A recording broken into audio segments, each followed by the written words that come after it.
கிறிஸ்துவுக்குள் பிரியமானவர்களே, இந்த மனமகிழ்ச்சியான காலை வேளையிலே உங்களை சந்திப்பதில் மிகவும் மகிழ்ச்சி அடைகிறேன்.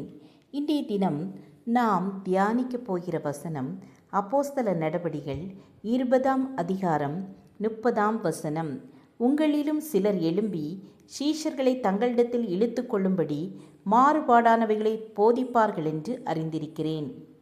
இந்த பகுதியிலிருந்து ஆதி அப்போஸ்தல நாட்களில் இருந்தே மாறுபாடான உபதேசங்களை போதிப்பவர்கள் எழும்பியிருந்தார்கள் என்று அறிய முடிகிறது. இதே நிலை இன்றளவும் சபைகளில் இருந்து கொண்டேதான் இருக்கிறது. தங்கள் போதனைகளால் விசுவாசிகளை கிறிஸ்துவனிடமாய் இழுக்காமல் தங்களிடமாய் இழுப்பவர்களுக்கு எச்சரிக்கையாய் இருக்க வேண்டும் என்று வேதம் நமக்கு காண்பித்து கொடுக்கிறது. கள்ள போதகர்கள் கேட்டுக்கு ஏதுவான வேத புரட்டுகளை தந்திரமாய் நுழைய பண்ணி தேவனை மறுதலித்து தங்களுக்கு தீவிரமான அழிவை வருவித்துக் கொள்கிறார்கள் என்று 2 பேதுரு 2:1 பார்க்கிறோம். இன்றைய காலகட்டத்தில் உபதேசங்களாகிய செழிப்பு உபதேசம், தீர்க்க தரிசன ஊழியம் மற்றும் வேதாகமத்திற்கு விரோதமான எல்லாவித கள்ள போதனைகளுக்கும் எச்சரிக்கையாயிருப்போம். விசுவாசத்தில் முழுமையாய் நிலைத்திருப்போம். Bible is our base, Jesus is our role model என்ற கருத்தின் அடிப்படையில் எல்லாவற்றையும் சோதித்து பார்த்து நலமானதை பிடித்து கொள்வோம்.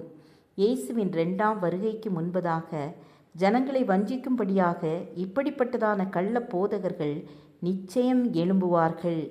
இவர்களின் குறிக்கோள் எல்லாமே நம்மை வஞ்சித்து தனக்கு அடிமையாக்க வேண்டும் என்பதே. பொருளாசையுடையவர்களாய் தந்திரமான வார்த்தைகளை சொல்லி வசப்படுத்துவார்கள். உறுதியில்லாத ஆத்துமாக்களை தந்திரமாக பிடிப்பார்கள். 2000 வருடம் கடந்துவிட்டது, வருகை தாமதமாகும் என்பார்கள். இப்படி பேசுவோர் மத்தியில் ஞானமாய் நடந்து பரிசுத்த ஆவியின் பலனில் இவைகளை எதிர்கொள்ள ஆயத்தமாக எப்போதுமே காணப்படுவோம். நாம் ஆரம்பத்திலே கொண்ட நம்பிக்கையை முடிபரியந்தம் உறுதியாய் பற்றி கொண்டிருப்போமாகில் கிறிஸ்துவிடத்தில் பங்குள்ளவர்களாய் இருப்போம். ஜெபம் செய்வோம். அன்பின் கர்த்தாவே, மாறுபாடான போதனைகள், கள்ள உபதேசங்களுக்கு எங்களை விலக்கி காத்து கொள்ளுங்க. இயேசுவின் நாமத்தில் பிதாவே, ஆமேன் ஆமேன். God plus.